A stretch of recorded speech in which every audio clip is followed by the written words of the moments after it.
आपकी गुफ्तगू में जो मुझे अभी तक समझ में आ रहा है कि आपका मैसेज मुझे जो लग रहा है वो ये है कि भाई लोग दिल के अच्छे हैं, आप इनके साथ ज़रा चल के देखें, तो आपको बड़े-बड़े इसमें इंकशाफ़ात और बड़ी-बड़ी चीज़ें।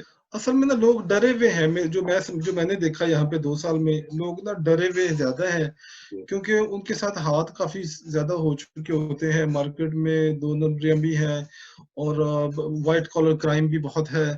तो लोग ना फिर डरे हुए होते हैं कि पता नहीं हमारे साथ हो क्या जाएगा, फिर वो स्टेप नहीं लेते। वो स्टेप नहीं लेते तो फिर ज़ाहिर है कि उसी तरह से मैं समझता हूँ कि वो स्टेप क्यों नहीं लेते कि इस तरह का प्लेटफ़ॉर्म उनके पास नहीं होता।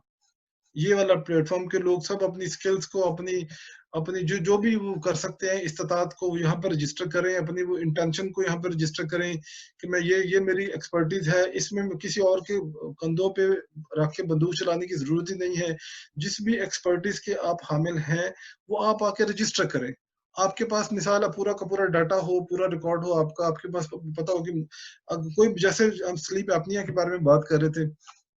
मिसाल है अगर वो जितने भी 5 लाख से लगा लें, चले 5 लाख से भी शुरू होता है, तो अब 5 लाख अब स्लीप एपनिया मेडिकल से रिलेटेड है, तो कितने लोगों ने डिस्ट्रीब्यूशन सेटअप में काम कर रखा है मेडिकल का, उनको कैसे पता है कि how to promote the product.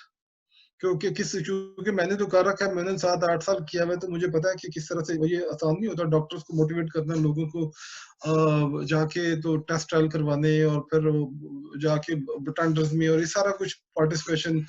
तो चीजें फिर चलती हैं, लेकिन जैसे मैंने कहा कि आम का दरख्त 4 साल बाद तैयार है, तो सैकड़ों साल आपको लगेंगे उसके। जैसे मैंने ग्लूकोमीटर का उस दिन कहा था कि ग्लूकोमीटर भी जो है ना वो इस सेंस में आप कर सकते हैं कि जितने ग्लूकोमीटर आपने मार्केट में निकाल दिए वो आपके दरख्त लगे हुए हैं। वो जब तक वो ग्लूकोमीटर रहेंगे तो वो दरख्त आपको फल देता रहेगा। एक दफा फ्री में भी निकालना पड़े तो वो लोग फ्री में भी निकाल देते हैं समटाइम। तो उसकी ज़ाहिर है कुछ स्टेप्स हैं उसकी, वो स्टेप्स वो तो ज़ाहिर है कि जब तक ग्लूकोमीटर लोगों ने स्टेप इसीलिए लिए ना यूज़ करेंगे, तो स्टेपें आपकी चलेंगी तो ज़ाहिर है कि आपका जो है वो आपका बिज़नेस है और उसमें अच्छा खासा मार्जिन है उसमें।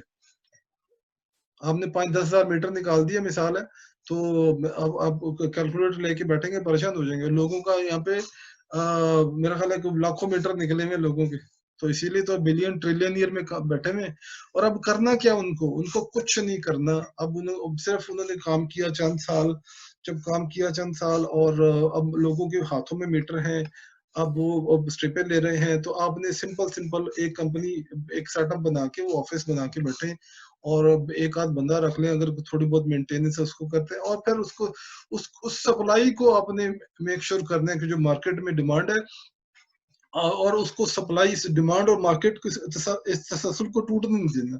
फिर आप सप्लाई करते जाइए, डिमांड तो ऑलरेडी मौजूद है। तो सिंपल आप मँगाएँगे, इंपोर्ट करेंगे, सप्लाई कर देंगे, इंपोर्ट करेंगे, सप्लाई कर देंगे।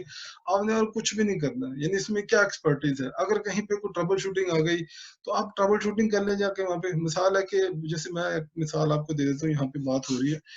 एक हॉस्पिटल था वहाँ पे, तो क्या हुआ कि हमारा मीटर चल रहा था पूरे हॉस्पिटल में, ग्लूकोमीटर। तो खबर आई कि जी पूरे पूरे हॉस्पिटल से मीटर उठा दिए उन्होंने और बहुत अच्छी कंजम्पशन थी वहाँ पे स्ट्रप्स की।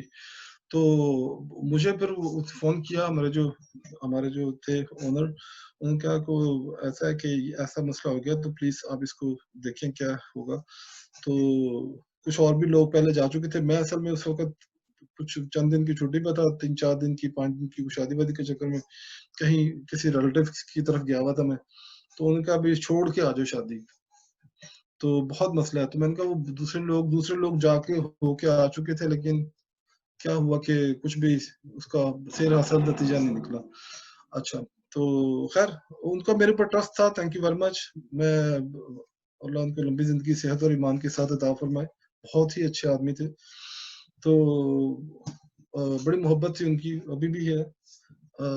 तो मुझे उन्होंने भेजा कि आप जाओ। उसको उनको पता था, उनको यकीन था ताहिर जाएगा तो ये कुछ ना कुछ उम्मीद करके आ जाएगा। तो मैं वहाँ पे गया, मैंने थोड़ा पूरा विज़िट किया उसको, फार्मेसी को देखा, डॉक्टर से मिला और सब ने ये कहा कि भई इसका रिज़ल्ट तो इंतहाई ख़राब है मीटर का। تو میں نے کہا میٹر کا تو رزلٹ کیسے کس طرح سے آپ نے پتا لگا لیا؟ یہ کرتے ہیں جو کبھی 300 آتا ہے کبھی 400 آتا ہے کبھی کچھ آتا ہے کبھی کچھ آتا ہے. تو میں نے کہا اچھا صحیح ہے. تو بس ٹائم میرا لگ گیا وہاں پہ پورا دن ہی شاید. لیکن اینڈ میں کیا ہوا کہ میں نے پوچھا اچھا بتائیں کہ یہ کن کی اسٹرپ آپ نے چیک کی. وہ ایک بھائی دیہاتی سے آدمی تھے اور کہنے ان کی اسٹرپ یہ لے کے آئے ہیں تو جتنی ان کی اسٹرپیں ہیں سب کے ادھر سے ہم نے ٹیسٹ کیے. اب اندازہ کیجئے کہ اچھا میں نے کہا اچھا تم یہ بتاؤ کہ تم نے اسٹرپ کہاں سے لی تھی؟ میں نے فارمیسی تو لی جی. تو میں نے کہا اچھا صحیح ہے تو کدھر ہے اسٹرپ بتاؤ مجھے دو میں دیکھتا ہوں. تو انہوں نے جو ہے نا اسٹرپیں پتا کہاں سے نکال کے دی مجھے؟ وہ پلاسٹک کے پیک کا بیگ تھا, پلاسٹک کا چھوٹا سا پیکٹ تھا, اس کے اندر رکھی ہوئی تھی اور جیب میں ڈالی ہوئی تھی. اب یہ ڈیزاسٹر تھا کہ آپ نے مثال ہے کہ آپ نے 25 ٹرپیں لی ہیں وہاں سے اور اس کو پلاسٹک کے بیگ میں ڈال لیے, وہ ٹیمپریچر کل کر دے گا اس کو, وہاں پہ کیمیکل لگا ہوا ہوتا ہے. اس کے لیے تو اسپیشل وائل ہوتی ہے جس میں لوگ اسٹرپیں رکھتے ہیں تو اور اس کا ایک ٹیمپریچر مینٹین کرنا پڑتا ہے. اب وہ پرسوں ترسوں 3 دن 4 دن سے لے کے تو وہ پھیر رہا تھا اور وہ پلاسٹک کے اس میں چھوٹی سی تھیلی میں ڈالی ہوئی تھی تو ظاہر ہے اس کا تو وہ بیڑا غرق ہونا تھا. تو وہ پھر جب اسے جیب سے نکالی تو ڈاکٹر میری طرف دیکھ رہے, میں ڈاکٹر صاحب کی طرف دیکھ رہا ہوں. تو وہ پھر انہوں نے کہا جی غلط فہمی ہوگی. میں نے کہا یہ اسٹرپس چیک کریں جو میں لے کے گیا تو بالکل صحیح رزلٹ تھا. پھر وہ کیا ہوا کہ سب کے سب دوبارہ پورا کا پورا وہ جو تھا دوبارہ سے ہاسپٹل ہمارے وہ ہو گیا. تو یہ ہوتی ہے آپ کو مینٹیننس کو تھوڑا دیکھنا پڑتا ہے. اگر کسی کو ڈسٹ وسٹ آتی ہے اس کو, اور اگر جو ٹربل شوٹنگ ہوتی ہے اس کو, اور آپ نے سپلائی کو کرنا ہوتا ہے. مطلب میں آپ کو مثال دے رہا ہوں کہ اس طرح سے بھی ہوتا ہے, یہ بھی بزنس لوگ کر رہے ہیں یہاں پہ, اور لیکن ہمیں چونکہ نہیں پتا ہو تو پھر اس طرح. بہت شکریہ طاہر بھائی, ہمارے پروگرام کا وقت بھی ختم ہو رہا ہے. تو آپ یہ سارے اس جو آپ نے اپنا لائف ایکسپیرینس بتایا, کوئی آپ پیغام دینا چاہیں ہم لوگوں کو اس حوالے سے؟ جی میں تو پیغام تو میں وہی میں دوں گا. دیکھیں دو ہی چیزیں ہیں, ایک تو آپ اپنی دوستیاں بڑھائیں اچھے لوگوں کے ساتھ, جیسے مولا علی نے فرمایا کہ امیر ہے وہ شخص کے جس کے دوست ہیں, غریب ہے وہ شخص جس کے دوست نہیں ہے. تو پیسہ دولت کو پیسہ جو ہے اس کو امیری یا غریبی نہیں بتایا, دوستوں کے بارے میں فرمایا. اور دوسرا یہ ہے کہ آپ ہمت کر کے آپ وہ 9 حصے کی طرف آئیں, ایک حصے کو فوکس کرنا چھوڑیں. آپ کو جو بھی آتا ہے, مثال ہے آپ کے انویسٹمنٹ نہیں بھی ہے, کچھ نہ کچھ آپ کی ایکسپرٹیز ہے تو وہ تو آپ اس کو آپ شیئر کر دیں, رجسٹر کر دیں یہاں پہ آ کے کہ ہمیں یہ مجھے کرنا آتا ہے, میرے پاس پیسے نہیں ہے. تو کسی کے پاس پیسے ہیں تو بھی ٹھیک ہے, میرے پاس پیسے ہیں مجھے کرنا کچھ نہیں آتا. تو جب یہاں پہ ایک پلیٹ فارم پہ آئیں گے لوگ تو میں سمجھتا ہوں کہ یہ سب کے لیے اچھا ہوگا, اور یہ واقعی ایک کمیونٹی جو ہے وہ بزنس کمیونٹی بن جائے گی. بہت شکریہ طاہر بھائی.